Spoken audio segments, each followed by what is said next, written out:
you guys have been all in the healthcare field for a long time, and if we could kind of just go around and have you introduce yourselves, how long you've been in the field, what field you're in, and we're going to start with the illustrious Dr. J. She always gets the party started right. So. Well, thank you again so much for having all of us here. We're very excited to share our histories and stories with you. My name is Dr. J. Alexander. I've been in imaging for over 30 years. I started out as a frontline technologist, just shooting x-rays. Quickly went to CT, and now I run a group of imaging professionals, nuke med, x-ray, CT. We all work collaboratively together, so thank you so much. And you have something, you're in social media a little bit, right? So this a lot. New. Yeah. A lot. Why'd you get into social media? How did that sort of happen for you? Actually, it started I was working for a non-for-profit, it's the American College of Healthcare Executives, and I was looking to do something to like really broaden my network outside of imaging. So networking connection is real important for me. Sure. And so I joined the American College of Healthcare Executives of the North Texas chapter. Mm-hmm. And like anything I do, I always go in as a volunteer. That's my cloak. That's how I kind of feel if that's what I want to do or what opportunities are out there. And I was fortunate that they quickly saw some talent, put me on a committee. I was on the committee for about a year. I became their volunteer of the year, and then I was nominated to their board of directors. Wow. So in my role as an operations person, I'm over a lot of people. So this was a different way to get involved and still be in the profession, but broaden the network and broaden my healthcare experience. And so that was a nice opportunity for me. Yeah. And they asked me it all started with one CEO president, and he'll kill me if I mention his name, but he's like, can you take some pictures of one event? I took some pictures, did a little bit of blogging, and it just exploded into this whole network and posting thing on LinkedIn. It's powerful, right? Yes, it's very powerful. Yeah. In fact, a lot of people know me more outside LinkedIn than they actually know me in my current role, which is nice because it's all about the next generation and how do I extend the reach to them. Yeah, and from your unique perspective, you're a radiologist, right? So is that how you would describe what you do? I'm actually, I have a doctorate in healthcare administration. Oh, okay, gotcha. Yep. It's easy to confuse the doctor because one's, I'm not a medical doctor, but I have my doctorate in education. Okay. Business administration, yeah. All right, that's great. Okay, I'm Kristi Scotty. I have 11 years in the healthcare industry. I started off as just an x-ray tech, go to school. I soon realized that was not fulfilling and needed a little bit more. And so I went and cross-trained IR and then cross-trained CT and MR. So my background is in all of those. Wow, cool. Yes. So is it common for folks to start off in just x-ray? Mm-hmm. Okay. Yes, so typically to your program, go get your x-ray, and then that's just your gateway. And then you can go to school, or some places will cross-train you. I noticed the smaller towns, they're forced to. Yes, you have to, because people don't want to come there typically, right? It's not like the city. So that's... And why we've seen radiology or radiography, cross-training, we can't discount the other services like ultrasound and MR. Yes. And what's interesting is those two are not radiation, which is fine, but I'm seeing in the industry right now where the ultrasound technologists are being cross-trained in MR. So it's interesting to see the imaging, we call it medical imaging now, instead of just radiography or diagnostic, because we understand we're a bigger group. We've got a bigger reach than just one modality. And as a whole, the ASRT has a great big campaign right now for Be Seen for medical imaging, and it includes X-ray, CT, nuclear medicine, ultrasound, MRI, radiation therapy. So all of us as a group now, like when you say a nurse, it could be any kind of nurse, ICU nurse, ER nurse, but they have that caveat as nursing, and they make a big impact. Sure. And so our national organization, the ASRT, is doing that same thing with us, pulling all of our modalities together. And that's really helping us with this next generation too, to reach, get them interested and bring them through the imaging line. It's like simple messaging, Yeah. Yeah, good. Yeah. Well, I think, I've said technician before. And No, you can't use technology. Yes. Yeah, right? that's correct. And I think that's a great learning thing for us that we don't know, right? So, so thank you for the clarification. It's a sensitive topic because a technician fixes the equipment, the technologist runs it. Absolutely. And, yep, exactly. Absolutely. No, that's great to know. And I actually am, now that I know it, I'm telling my technician friends, because some of them will just loosely say, oh, the rad tech called. I'm like, wait, isn't that your person that's servicing it? So Yeah. Next. So my name is Cardell Velez, and I have been in healthcare for 24 years. So I started out in X-ray in the Air Force. So Uncle Sam helped my program. Yay. Nice. Yeah. Went through X-ray, then into CT and IR, and then I went back to school, which the military also paid for, to do nuclear medicine. Got out of the Air Force and did business development, and then oncology administration, and then I've been back into and forth from outpatient to inpatient, and now I'm a healthcare leader. Oh, nice. Yeah.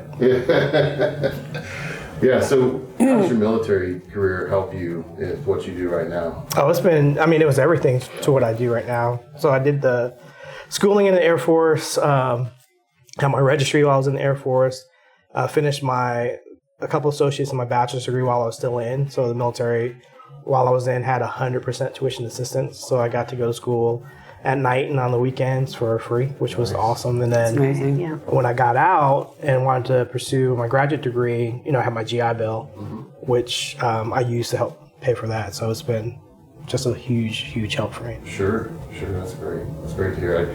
We have a lot of military folks that watch, and we've actually purposely or consciously wanted to build that audience. Right. And we've heard a lot of stories from folks who have, kind of taken the track that you've taken. And because when they got out of the military, they thought that they were going to be able to go into something right away based off their military training. Right. And so there's been a lot of interesting feedback about no, I wasn't really qualified, even though I'd done the work. Yep. I came out and I wasn't in school, so I didn't have those credentials versus the practical credentials that they had. And it's an eye-opener. So I was fortunate my father was in the Air Force as well. And so he was first security forces and law enforcement. And then he transitioned to be a pharmacy tech.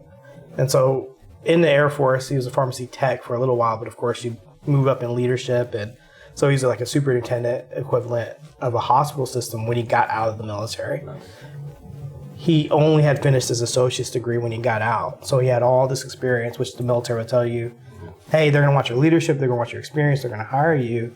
But he didn't have the educational background to go with it. And so he struggled looking for a job. And so I already had that example. He would tell me, while you're in, make sure you finish all of this, because even though they're saying, hey, they're going to want your leadership and all that, you still have to have the educational background to sometimes qualify for the jobs that you already know you can do or have been doing for the last 10, 15 years. Sure. That's awesome to hear. Yep. No, I think people will appreciate knowing that, Yep. All right, so Last but not least. Hi there. My name is Liz Chapman, and I have over 30 years of healthcare experience. I actually, when I was in high school, I worked at a nursing home as a patient care tech. And that's when I realized my love for medicine, and at first I wanted to be a nurse, and then I ended up deciding that maybe nursing wasn't the right career for me. And I ended up becoming a respiratory therapist, and I worked in Parkland in the ICUs and had a great experience, and ended up going from, the tertiary type medicine to rural, and took all of my experience from that into rural medicine, which helped. And then I ended up being really good with operations. And came back down to a Metroplex area, and got to work in both inpatient and outpatient in neurology, pulmonary, orthopedic, neurosurgery, and ended up in imaging Thank about God. about 3 years ago, and absolutely love it. nice. Yeah. What is it about imaging that you think is interesting, intriguing, and exciting for you? Heart and soul. Well, I think what I love most about imaging is it touches every aspect of the healthcare industry, and it really it's how the patient can be diagnosed. If you don't have imaging, you can't help the patient. And you can't give the physician the tools to be able to help the patient. So I think that, if you think about the body, imaging is the backbone of healthcare because it gives them, or you could call it a telescope, I guess. Okay. And if you let me caveat off of that, her example of, that imaging touches everything. I mean, one of my most exciting stories when I was very early on in my career was an individual who had a fistula, which is an abnormal opening between two organs. And so she came in, she was having issues, and so we took care of her, a CAT scan was performed, and what was amazing at the time, because this is way before AI, we did about 1,000 to 1,500 images on this lady, the scan that she got. We found on one slice the fistula. Oh, wow. So the difference between the medical imaging taking place with the radiologist, all of that. So, it was great because she was actually able to leave with a diagnosis. They knew what was wrong with her. Yeah. And so, we talk about, really seeing inside the patient and just being able to be a part of that. Yeah. It's a very rewarding field. Oh, I bet. And so you guys have to know anatomy pretty well, it sounds like. I'm pretty ignorant about this, and so it helps to know what you're looking at when you're taking the pictures. Yeah, there's no bones about it, but it can be humorous. Nice. Yes. In the equipment and technology, is it fun to work with the actual equipment? Is it pretty cool to have that? So to me, it's like the iPhone, right? It's shiny, it's in a box, it's got all these cool apps, but nobody knows how to work it, right? So while the technology has just been instrumental, back in the day, we were still dipping films when I started, and we thought we'd made it big when we had a 90-second image, right, for a chest film. We thought we'd arrived, and now instantaneously you can do that with the technology that's available. However, what we may have a gap in is we fail to recognize how long it may take somebody to train on that piece of equipment. There are a lot of bells and whistles, and I think the industry as a whole has done magnificent with the way we can get those images and how quickly, right? But there's post-processing, there's filters that you can use to amplify images, and we don't quite have the grasp on all of that. And that's just going to take time. And so I think maybe as leaders, we're real excited to have that kind of stuff, and we may sometimes not really give all the time that it needs. And we've got a lot of different learners out there too. You got 6 generations out there and everybody learns different. So you have to curtail those, learning processes for them with the new equipment to actually be able to amplify it and use it to the top of its ability. Yeah, great point. Yeah, I only use my iPhone for a small amount of things, but it's capable of doing all this other stuff, right?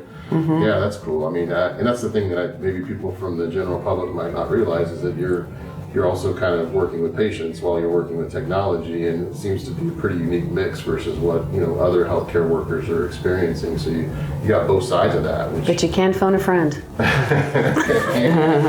And I think even AI is really amping up from an imaging standpoint. In healthcare period, and in our culture, but it's really doing amazing things for the imaging world. Good. Yeah, I was wondering about that. We hear a lot about AI. I haven't been able to make, this is just me personally, the connection between AI and how it will affect me. It's a little complicated to me yet how it's going to work to help me, or you, or somebody practically. So what are the applications that you think are most, today going to be used, and then what's the future look like for AI? So, go ahead. So really a lot of it from an efficiency standpoint is going to be first with technologists on taking an image maybe with a lower amount of radiation that they can send to process and recreate. And then more so on the radiologist standpoint, so on the read standpoint.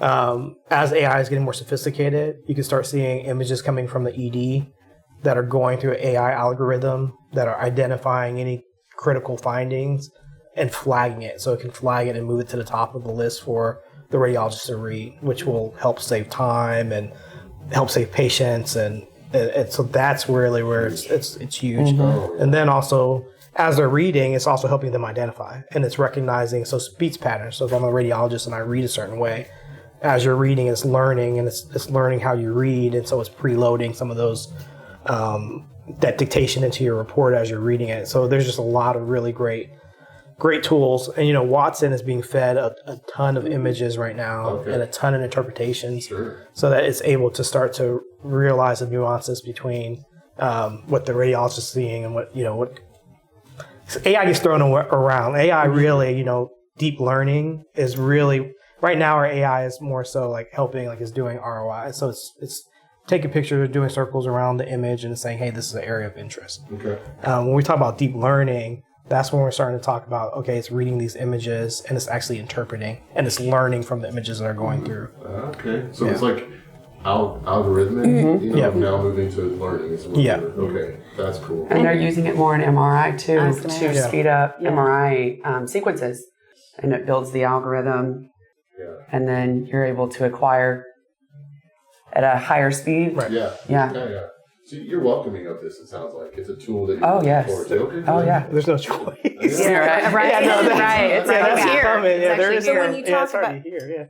But when you talk about, how it helps you as an individual, it's going to help all of us get diagnosed of something, just from that standpoint too. Sure. Besides making our work easier. Yeah, and there's a shortage. Like, so everyone's competing for the same resources from a staffing standpoint. Mm-hmm. And so if we have these tools, then hopefully it will balance some of that out so that we're able to like turn images around, see patients, provide better access. Okay. And that's a huge point about this shortage, because not only we have a technologist shortage, but we also have a radiologist shortage. Right. So. Mm-hmm. Were you going to say something? I was going to say, so in kind of the example I used with the 1,200 images, how many images now are generated in the study? Just to give you an idea, this is before AI early on, how many images, like in a regular CT, how many images, thousands of images that they generate? Thousands, because you can recon and do thin cuts. You can manipulate it any way. You just acquire raw data, and then you can do anything with it. So you're actually taking what you've shot and you're able to recreate images. That's pretty cool. 3D reconstruction, like say you have a broken hip, right? And so they go in and we need to CT that broken hip.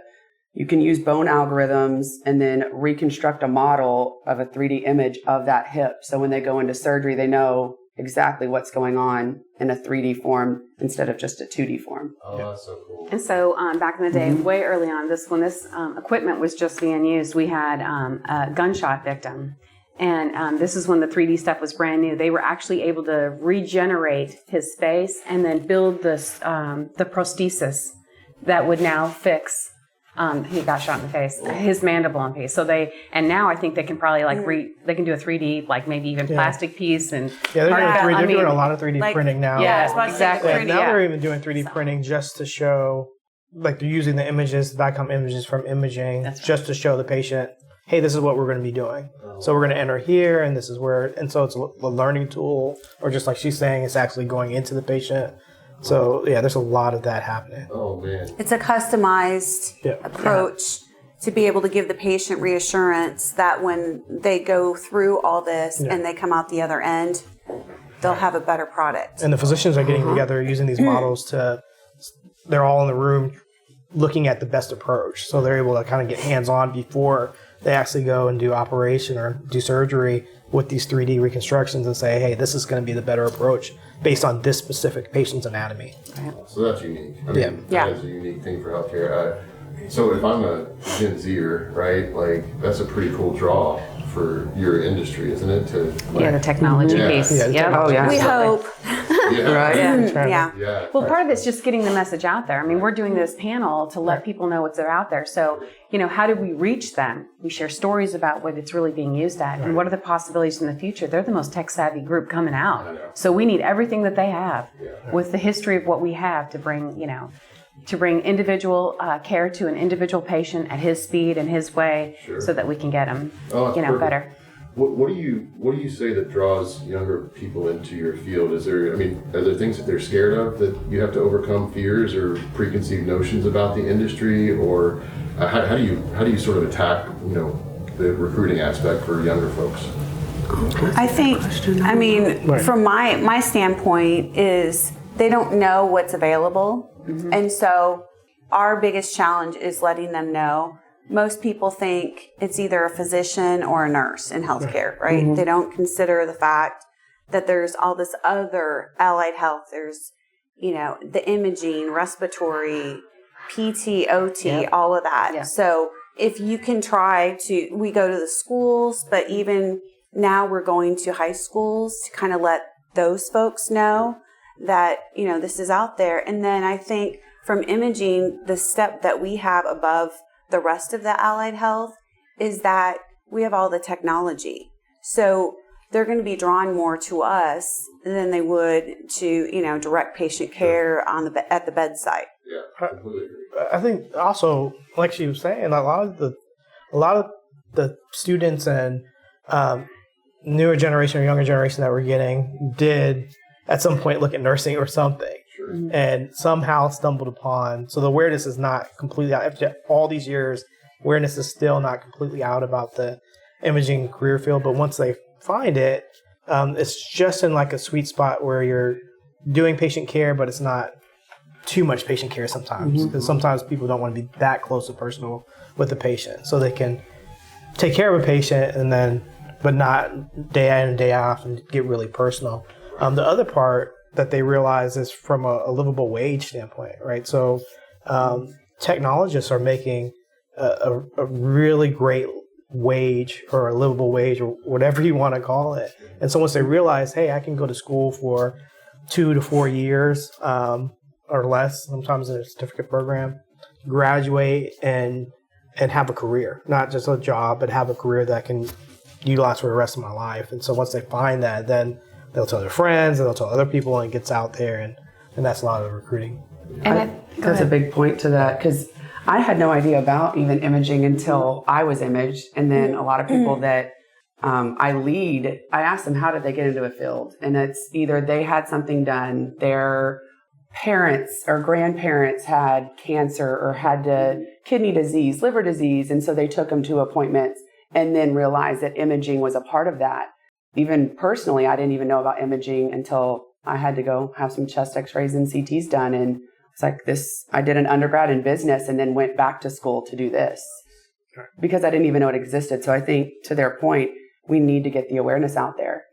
When you watch the television shows, it's like, right. The doctors, you see Grey's the Anatomy. doctors will take care of the patient, and then they'll bring them to the imaging, and they'll do all the imaging, and then they'll read the film. Yeah. So it's And not. we're it's all not watching. Really, yeah, they do it all. They Like, have they hang the X-ray upside down, Right, and we're like, "Oh, exactly. that's just brilliant," Like, wait, is the physician running the CT? Yeah. That does not happen in real life. That's not. Super not not. happening. Yeah, right. Yeah. That's what I thought. Yeah, they pay just to come. Yes. Yeah. Oh, wow. I think that, your point about messaging is, we were on TikTok, and I didn't know TikTok before I got into this thing, but it's powerful. Very No, powerful. you're right. And most of the boomers that I talk to, and nothing against them, they just don't know it, that it, is that powerful. They think it's like my daughter goes on to dance or, sing or whatever. It's just, there's so much to I go on this, to right? We gotta dance. get there.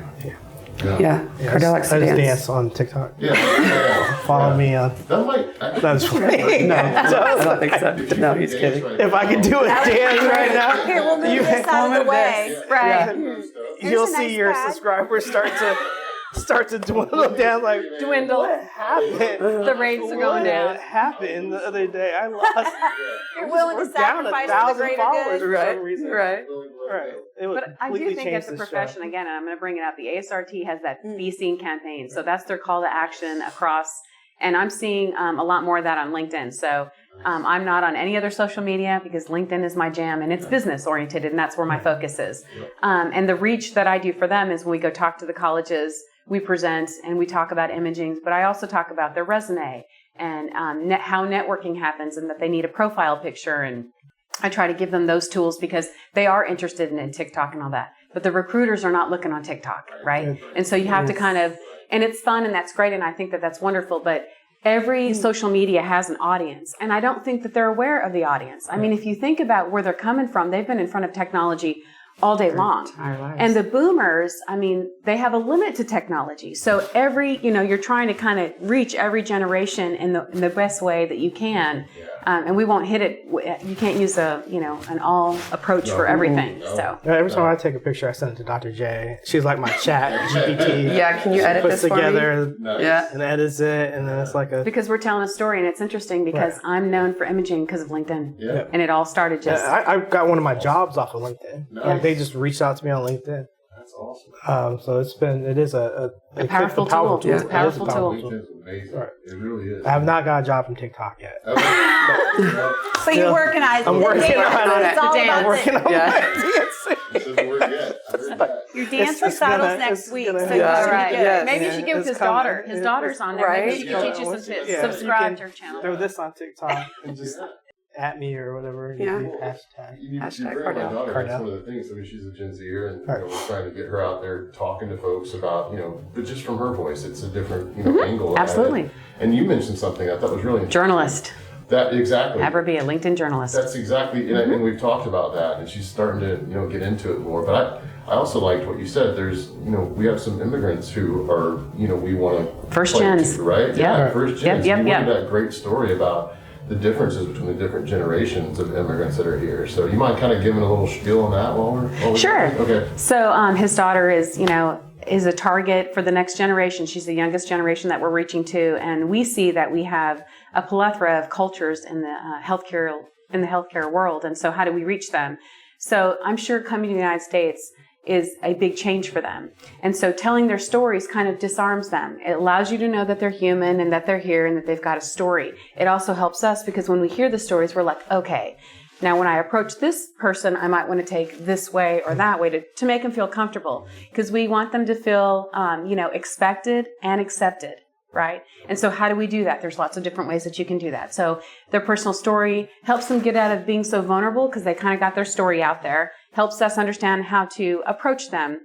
And then for imaging, while, every one modality is great, what I think we take kind of a targeted approach. We want them to show the career journey. So, and you did a great job. You started out as X-ray, then you went to the interventional radiology, you became CT and MR. It's not the end of it, right? We've got, there's remote MR on the stance, right? So this technology, so you bring first gen in that haven't even heard about imaging, you give them the small pieces to talk about, and then you show them how we can journey them through a lifetime of imaging, which is why I'm in the field. Because there's so much room, it's not a one-stop shop. You can do so much, and even PACS was big when we were in school, right. and you could do. I mean, you're right. I was an immigrant from Canada, so it is really true. So It's great. It's Yeah. a really great point, and I think I was from Canada. Yeah, I was born in Happy Valley, Goose Bay, Labrador, Newfoundland. Wow. I'm a Newfie. Okay. A newfie. Shout out to the Newfies out there. Hashtag. That's awesome. Right. Yeah. So I mean, That's where you learn how to dance. That's where I learned how to dance initially. Lord help us. Yeah. Can we edit that? I don't even know if I'm in this country legally. Maybe we'll edit that out. Right. I might be. Just do the bleed. The bleed. Have it running and have it bleed. What happened to Cardell? Well, he got out on TikTok. About, Now he's being paid. Now he's being paid. Yeah. I'm about 95% sure I'm legally. 95. There's 5%. Right. That's a different. Yeah. Funny. A different type of ice. Right. Start a GoFundMe. Right. How many viewers does this reach? Too many for this conversation. Yeah. Oh, man. This episode is brought to you by Downtime Trace. In the world of medical imaging equipment, downtime is costly. Finding the right service options and determining if they are available shouldn't drain energy from medical professionals. Every day, healthcare workers face unique anxieties. It may seem small to some, but not knowing which local service experts are available, their qualifications if they're competent, when they are available is an unnecessary energy robber. With Downtime Trace, you can easily book local service technicians and get real-time notifications on your phone, similar to those you're accustomed to from mobile apps in your personal life. Once on site, Service technicians capture a video of the problem they observe, diagnose the service needed, and provide a clear service plan with an estimated labor and parts costs and completion time.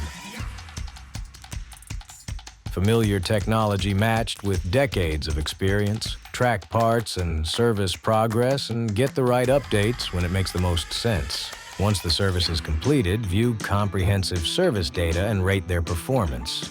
Technicians gain greater autonomy by choosing independent jobs, while Downtime Trace ensures they receive payments within days compared to the many months that typical payment terms take. Downtime Trace ensures seamless communication, better and faster compensation for independent technicians, and complete transparency in service management. Download Downtime Trace now and take control of your medical equipment service.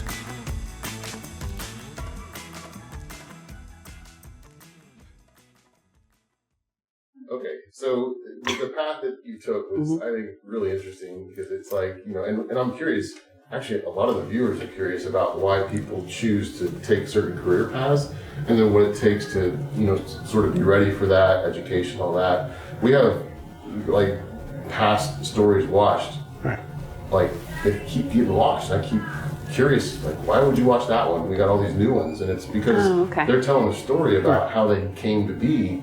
One rural hospital CEO, I mean, hers is just continually being brought back up to the surface, and it's like, and you really look at it, and it's like, well, she's telling a very succinct story about how she got to where she did, and some of the, challenges, but what she makes. Everybody's, that's open about what they make and why they go that path is really, it's interesting to people. It's real. Yeah, It's real. Yeah. For me, I'm a cancer survivor, so yeah, I had Hodgkin's lymphoma at 20.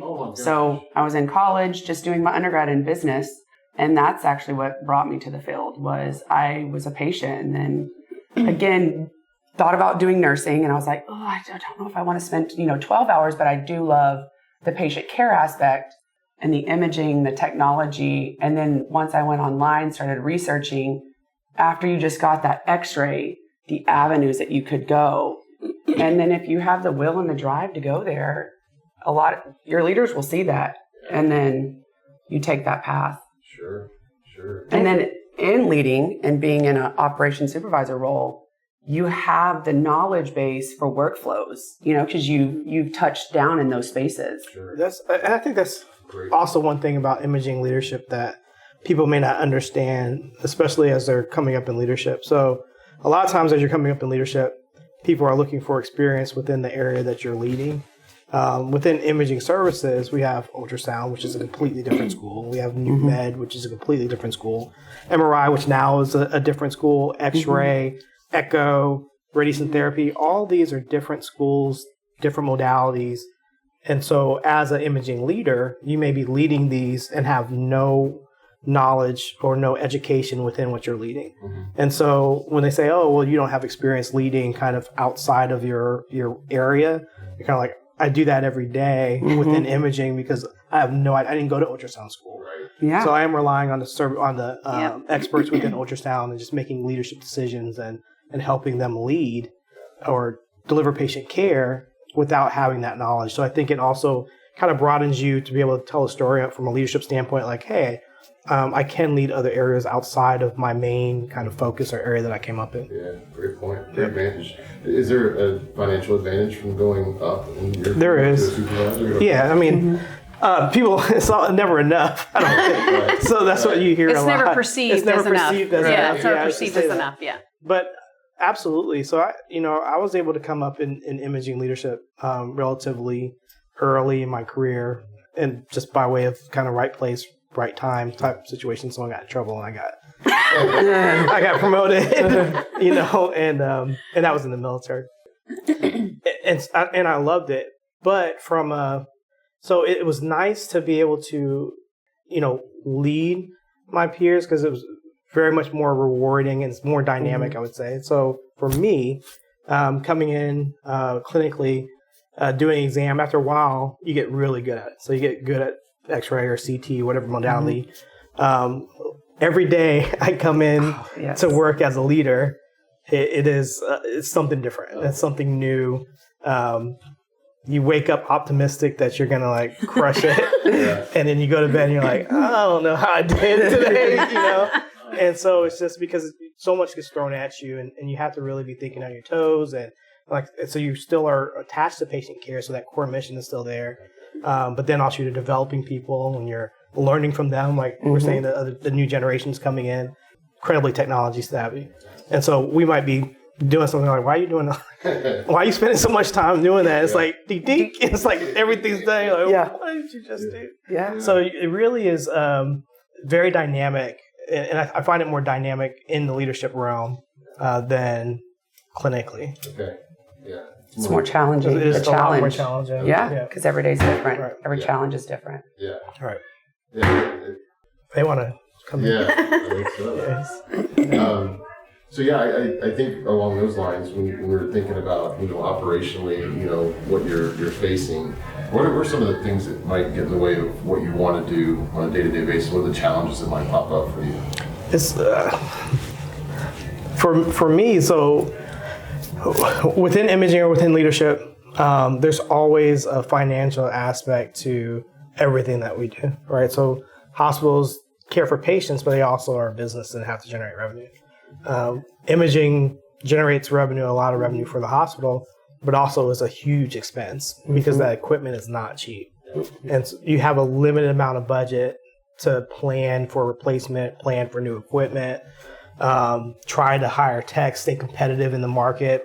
Software upgrades. So every day it's just, you're trying to balance from a budget and finance standpoint, you're trying to balance, what you need, and also making sure that the physicians are being taken care of and their needs are being met, and all that, the AI we talked about earlier, the vendors will go straight to them. And so they see all the new toys and they come to us and they say, okay, we got to have it like yesterday. Yeah, I can't take care of another patient. Yeah, I cannot do it. Yeah, Cardell, I can't do my job. Right. Exactly. I don't have the tools and equipment to do And then, it. and if you can't get it, it's like, oh, that mean administrator couldn't get it done, or he doesn't care.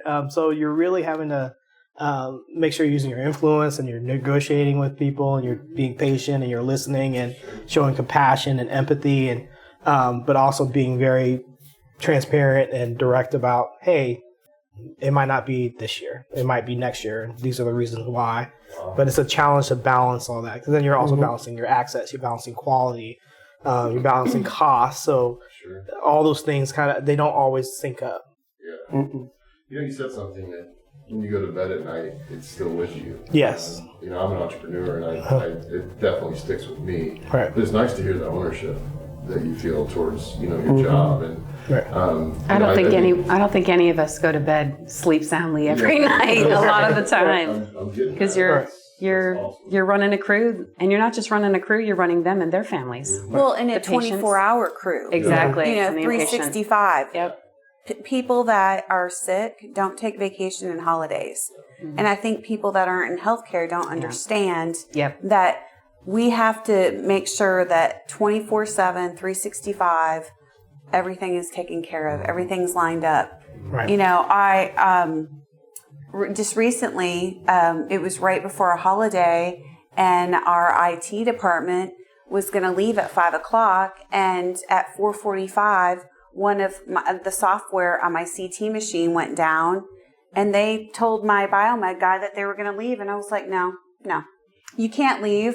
We're right before a holiday. Yeah. We're a hospital. You have to, it is what it is, and the mission is real. Sure. And just to back up, you're a respiratory therapist, but you're still in this field, and you're doing, some amazing things. Like you're leading in this field, so you can get there from a number of different routes, it sounds like, which is really encouraging. Yeah, I think, if you show, no matter what field you're in healthcare, if you show that you have good leadership ability, you understand, the operations of a hospital, and you find a good leader that is willing to mentor you, then they will bring you up. And it doesn't matter if it's in imaging or respiratory or even pharmacy or nursing. Physician, so she's a great example. She's led physician organizations. She's led special projects. She's led imaging. She's led respiratory therapy. So there's just so many different areas within the hospital lead, but you do need sometimes people to I don't say take a chance, but yeah, take a chance on you. Like, hey, you seem like a good leader. I think I can push you or place you here and you'll be successful. Sure. And for this team, I think we do a great job of first discovering what their strengths are, their superpowers are. What are they? Because a lot of them don't take the time, and my younger group doesn't do this. So one of the first things I always say is do an assessment. You need to know a little bit about yourself. And it'll change as you grow, right? But what is your superpower? That's the one thing, if you can identify it. But number 2 is yielding it. When you have a leadership team like this that can spot the talent and make them yield, so they're using their strengths, then you really, you don't have the, oh, well, you got that and I didn't get it. It's like, I don't know how to do this, but you do. Well, you use this for your superpower. Right. And she's like, she's running. Right. Then she's in a bind or whatever, and she doesn't, and I'm on a call somewhere on a sunny beach, and she's like, hey, can you help me navigate this? Right. And I'm like, here's my recommendations or whatever. Yeah. So in my lifetime, I'd have to say this is probably the best administrative team I've ever worked for. And their strength is that they know what their team can do. And sometimes it's not fun because change isn't fun and you may be good at it and you don't want to do it, but we need you to do it. And there's some camaraderie. There's a little bit of back talking that, come on, you know what I mean? And that makes us turn around and reach to the next gen and bring them up. Because if they can do our job better, we need to move on. That means that we're done and we've plateaued and we need to keep growing. So I think we've got a great team as far as our administrative team. Yeah, you kind of make me want to run through a wall right now. Her superpower. Yeah. Wow. Right. That's right. Energized. That's great. Yeah. Right. And I think it's also about, trust, right? Sure. Yeah. And telling the why. If your team understands the why, and then you can do a lot of different things. And knowing that Jay and Kristi have totally different strengths, but leveraging on each other. Right. Kristi doesn't have to know everything. Jay doesn't have to know everything. Right. As long as you know everything together, or if we need to find somebody else, it's like your toolbox, I guess. Yeah, like a who, not how, right? Yep. Yeah, that's great. And it's nice to talk about it because you read about it when these guys are going to school and stuff, and they read that stuff. But when you see it, that's the game changer. When you actually see it working, you're like, wow, somebody just didn't write a Pulitzer Prize and got a ribbon. I mean, like this stuff really works. Well, because our weaknesses are never going to be our strengths. Exactly. So why not just, if that's a weakness for me and it's a strength for her, why would I just not lean on her? Yeah, pride and ego get in the way sometimes. Yes. Exactly. Yeah. Right. You're right. You're right. Yeah, and a safe environment to work. I say safe. I mean like psychologically safe. Yes. Absolutely. Yeah. But when you're in healthcare and you're running a 24/7 operations and you've got Hundreds and hundreds of people. Yeah, 800 bed hospital Yeah. and patients and turnover and people growing. I mean, it's like you walk in and it's lightning every day because you're trying to figure out where the storms are, put those down, and keep moving everybody through the system. And somehow we do it. Dynamic. Right. Well, we're out of time, believe it or not. This has been so fun. Thank you so much for talking. Is there anything that we missed that you want to make sure we get in here that we tell the up and coming generations about, or did we hit it all? We need them. Yes. So, we need you guys too. So thank you for doing this. This is awesome. So pleasure. Thank you for having us. Thank you. Thank you. Nice work. You guys did so awesome. Don't get up. I need him to take a picture of us. Awesome. Here you go. You'll not do a good enough job, though. You won't. You can try. Yeah.